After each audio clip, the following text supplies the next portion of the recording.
नमस्कार। आज की चर्चा है केजरीवाल जी और कांग्रेस के बीच में सीट बंटवारे के ऊपर जो इंडिया गठबंधन में चल रहा है उसी विषय में। केजरीवाल जी खुद तो गोवा घूम रहे हैं और यहाँ पर उनके चमचों को आतिशी, सौरभ भारद्वाज और पंजाब के प्रभारी और उनके साथ में राघव चड्ढा, इन लोगों को भेजा हुआ है कांग्रेस के साथ में सीट्स को लेके बात करने के लिए। इनकी एक पहली मीटिंग हुई, जिस मीटिंग में कोई नतीजा नहीं निकला। उसके बाद एक दूसरी मीटिंग हुई, उसमें भी कोई नतीजा नहीं निकला। ये नतीजा क्यों नहीं निकल पा रहा है? क्योंकि दिल्ली में तो है 7 सीटें और 7 सीटों में से पिछले 2 बार सातों सातों सीटों के ऊपर बीजेपी जीतती हुई आई है। 2014 की बात कर लो, 2019 की बात कर लो और इस बार भी 2024 में पूरी गारंटी है कि दिल्ली वाले पूरे के पूरे बीजेपी को ही वोट देने वाले, सातों सीट पर बीजेपी जीतेगी। तो इस हिसाब से अगर वो 4 सीट केजरीवाल को दे देते हैं और 3 सीट कांग्रेस ले लेती है तो कोई बड़ी बात नहीं होगी। अब अगर पंजाब की बात करें तो पंजाब में कांग्रेस का अच्छा दबदबा था, जिसमें पिछले टाइम कांग्रेस 8 सीटें जीती है। पंजाब में टोटल 13 सीट्स है, 13 सीटों के अंदर से कांग्रेस ने 8 सीटें जीती हैं, जबकि केजरीवाल के पास कोई सीट नहीं है। लेकिन अभी क्योंकि केजरीवाल की पंजाब में सरकार बन चुकी है तो उसे ऐसा लग रहा है कि बस पंजाब तो अभी आम आदमी पार्टी को ही वोट करने वाला है और उसे लग रहा है किसी तरह से वहां से सीट में खींच लूं और अपना दबदबा बना लूं। वही हाल जैसे ममता बनर्जी का है। 38 सीटों में से वो सीधा सीधा बोल दे रही है कांग्रेस को, मैं 2 सीटें दूंगी, बाकी सीटों पे चाहिए तो लो वरना बात मत करो। अब केजरीवाल जी का भी हाल यहाँ पर यही है। दीदी के साथ मिलकर केजरीवाल जी ने भी ये सीख लिया है और केजरीवाल जी भी अभी यही कर रहे हैं। वो कहते हैं कि पंजाब के अंदर 13 में से हम 3 सीट दे देंगे कांग्रेस को और 10 सीटों पे आम आदमी पार्टी लड़ेगी। अभी यहाँ पर तो बात बनने से रही। केजरीवाल जी तो अभी पंजाब और दिल्ली को छोड़कर उसके अलावा उन्होंने हरियाणा में भी सीटें मांग ली हैं इंडिया गठबंधन से। गुजरात की तो 1 सीट के ऊपर अपना कैंडिडेट भी अनाउंस कर दिया है। गोवा की 2 सीटों में से भी 1 सीट मांग रहे हैं और अभी थोड़े टाइम के बाद में राजस्थान में भी सीट मांगेंगे।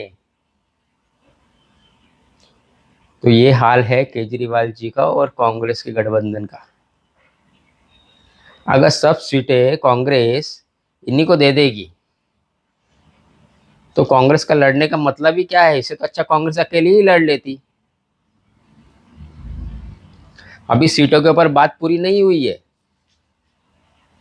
इससे पहले आप याद कीजिए, केजरीवाल हर स्टेट में घूम रहे थे, एक एक को मिलते, कभी उद्धव ठाकरे को मिलते थे, कभी ममता जी को मिलते थे, कभी नीतीश को मिल रहे थे, लालू को मिल रहे थे, अखिलेश यादव को मिल रहे थे और खड़गे जी और राहुल गांधी तो उनको मिलने का समय भी नहीं दे रहे थे। जब अध्यादेश को लेके बात थी, वो अध्यादेश जिस अध्यादेश को दिल्ली में उनको सुप्रीम कोर्ट के अध्यादेश को ठुकरा दिया बीजेपी, ऐसे ऐसे बोल बोल कर घूम रहे थे।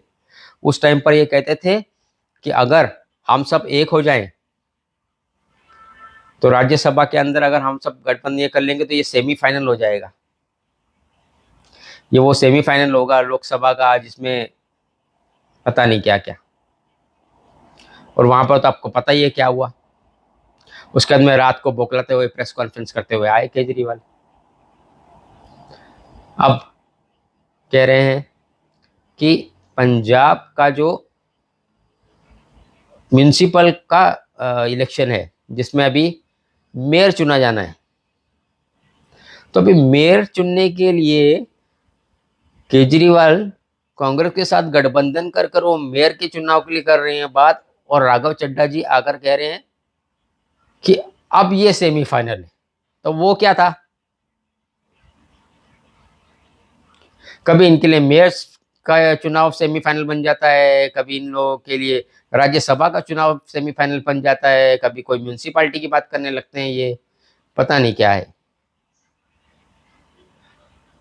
अभी तो कोई एजुकेशन की बात करते नहीं, अभी तो सिर्फ मंदिर मंदिर घूम रहे हैं।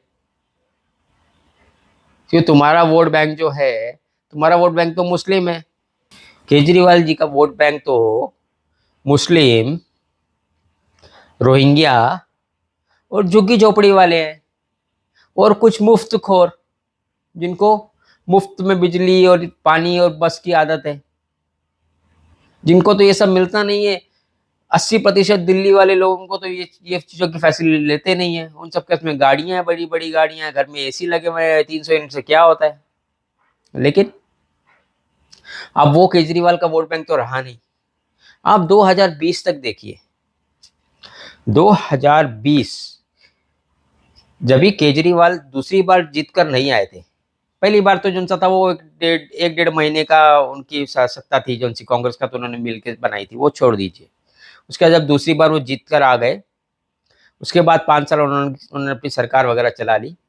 उसके बाद 2020 के जो से इलेक्शन हुए थे दिल्ली के, उसमें उनका बहुत डर था कि क्या पता अब फिर से वो जीत के आते हैं या नहीं आते।